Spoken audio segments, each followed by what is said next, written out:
Hello everyone, and welcome to JRC Consulting Group's new segment, Just Ask John. I'm John Carr with JRC Consulting Group, and I've been doing networking tips for the last 5 years. However, I've been getting a lot of questions lately, so we've decided to change things up a little bit and have your questions answered. Instead of me just sending you an email, we're going to answer it on video.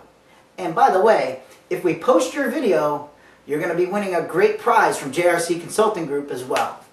So let's go to February's Just Ask John. So the question actually comes from one of our clients out in Las Vegas, Nevada, Sean. And he says, John, how do I find the right Chamber of Commerce? How do I find the right Chamber of Commerce? You know, it's a great question. I know that there's many communities that have tons of Chambers of Commerce. Now, that's an exaggeration, but I know here in Palm Beach County, I think we have 8 or 9 Chambers of Commerce, and I think rightfully so, we need several. So how do I find the right Chamber of Commerce? Well, there's a few things that I look for and that I suggest.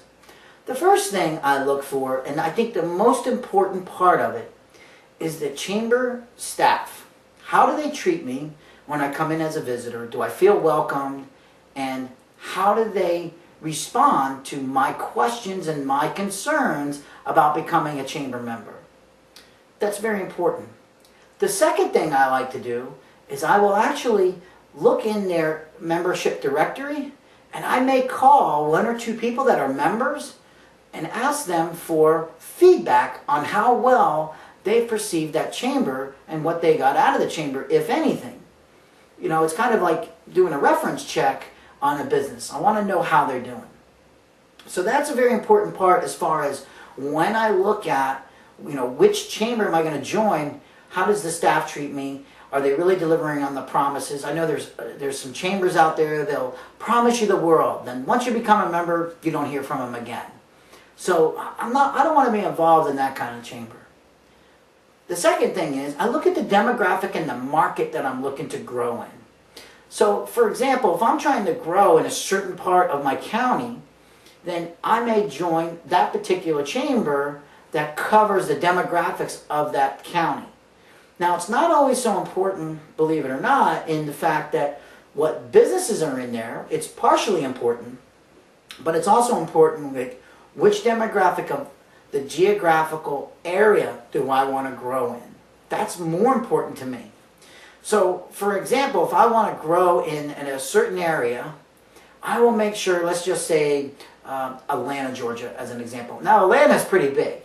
But if I want to grow my business in Atlanta, or let's just say Las Vegas, even Las Vegas is a huge community, believe it or not.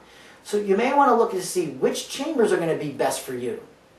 So when you want to look at that, here's how you do it. You go to a couple different events, and you might have to pay to go to the event, and I encourage you, don't try to get something for free out of the chambers. It's not fair to them, to business as well. But go to the chamber, go to a few events, ask some of the members there how they enjoy the chamber. What do they think of the chamber? Look around and see how the people react to each other. If you feel it's going to be beneficial for your business and that you can also bring value to the chamber, then that's one of the key things you want to do to decide which chamber you want to join. The other thing I like to look at is what kind of presenters, what kind of speakers are they bringing in? What kind of events are they having? Those are real important to me. So to really answer your question, because it's a tough question to answer, you know, how do I find the right chamber for me? How do you find the right chambers? You have to look at how they treat you as you're come in as a visitor or guest. What's the geographical footprint that I'm trying to grow my business? And what types of events and services and all these different things that they provide for you, what is it that they have that can benefit my company? And then, what can I do for them as well? So thanks again for Just Ask John. Congratulations to Sean from Las Vegas, Nevada for being the first Just Ask John winner. And we look forward to seeing you next week. Thank you and have a great one.